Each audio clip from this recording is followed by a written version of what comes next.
Bismillahirrohmanirrohim. Assalamualaikum warahmatullahi wabarakatuh. Apa kabar anak-anakku sekalian? Baik ya. Ibu doakan semoga kita semua dalam keadaan sehat walafiat dan tak kurang satu apapun.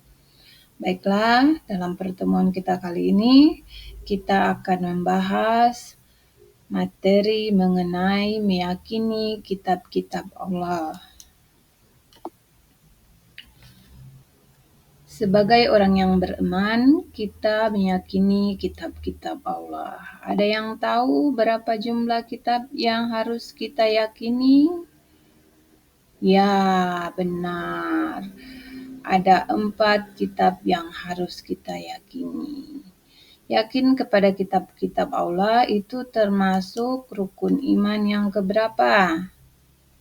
Ya, itu merupakan rukun iman yang ketiga. Ini kita akan membahas rukun iman, karena ini ada sangkut pautannya dengan materi kita kali ini, yaitu iman kepada kitab-kitab Allah. Rukun iman yang pertama yaitu iman kepada Allah Subhanahu wa Ta'ala. Rukun iman yang kedua, iman kepada malaikat Allah Subhanahu wa Ta'ala. Rukun iman yang ketiga, iman kepada kitab-kitab Allah Subhanahu wa Ta'ala. Yang keempat, iman kepada rasul-rasul Allah Subhanahu wa Ta'ala. Yang kelima, iman kepada hari akhir atau hari kiamat. Yang keenam, iman kepada qada dan qadar. Jadi itu rukun iman ada 6. Sekarang kita akan membahas tentang pengertian iman kepada kitab-kitab Allah. Perintah beriman kepada kitab Allah Subhanahu wa Ta'ala tercantum dalam Al-Quran Surah An-Nisa ayat 136 yang artinya, "Wahai orang-orang yang beriman, tetaplah beriman kepada Allah dan Rasul-Nya dan kepada kitab-kitab yang diturunkan kepada Rasul-Nya serta kitab-kitab yang diturunkan sebelumnya."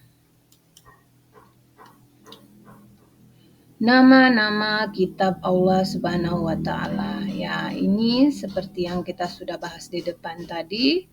Nama-nama kitab Allah itu ada 4. Yang pertama, kitab Taurat. Yang kedua, kitab Jabur. Yang ketiga, kitab Injil. Dan yang keempat, Al-Quran. Kitab Taurat. Kitab Taurat adalah kitab yang diturunkan oleh Allah Subhanahu wa Ta'ala kepada Nabi Musa alaihissalam. Allah Subhanahu wa Ta'ala berfirman di dalam Quran Surah Al-Ma'idah ayat 5, Quran Surah Al-Ma'idah ayat 44, bahwa kitab Taurat merupakan petunjuk bagi Nabi Musa alaihissalam dan nabi-nabi dari Bani Israel sesudahnya, sampai kepada Nabi Isa alaihissalam. Mereka disebut sebagai nabi-nabi yang telah menyerahkan diri kepada Allah Subhanahu wa Ta'ala dengan penuh keikhlasan. Kemudian kita akan bahas kitab Zabur. Kitab Zabur adalah kitab yang diturunkan oleh Allah Subhanahu wa Ta'ala kepada Nabi Daud alaihissalam. Nabi Daud alaihissalam merupakan salah satu nabi dari Bani Israel. Sebagai nabi dari Bani Israel, Nabi Daud menggunakan kitab Zabur untuk memutus berbagai perkara orang-orang Yahudi. Sekarang kitab yang ketiga, yaitu kitab Injil. Kitab Injil adalah kitab yang diturunkan oleh Allah Subhanahu wa Ta'ala kepada Nabi Isa alaihi salam. Seperti halnya Nabi Musa alaihi salam, Nabi Daud alaihi salam, Nabi Isa juga merupakan nabi dari Bani Israel atau Yahudi. Menurut Quran Surah Al-Ma'idah ayat 46, Allah Subhanahu wa Ta'ala menurunkan Injil kepada Nabi Isa untuk menyempurnakan isi Taurat yang telah berakhir masa berlakunya.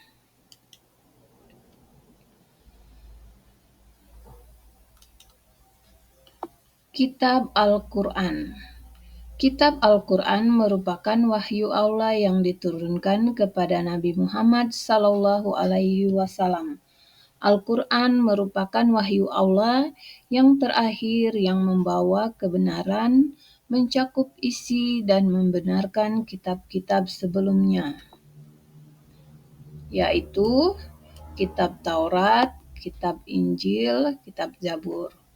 Meskipun demikian, Al-Quran memiliki syariat tersendiri dan berbeda dengan kitab-kitab sebelumnya.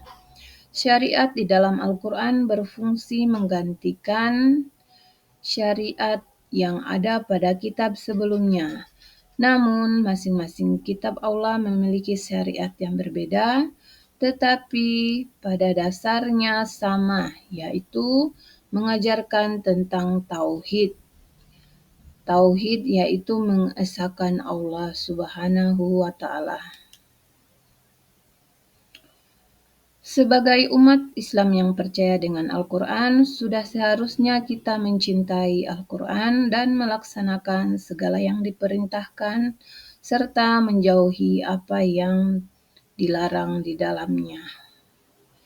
Demikian pembahasan kita mengenai kitab-kitab Allah. Semoga adik-adik bisa mengambil manfaat dari pelajaran kita hari ini, dan kita akan bertemu lagi pada pembahasan materi selanjutnya. Terima kasih atas perhatian. Mohon maaf atas segala kekurangan. Usikum binafsi bitaqwallah. Wassalamualaikum warahmatullahi wabarakatuh.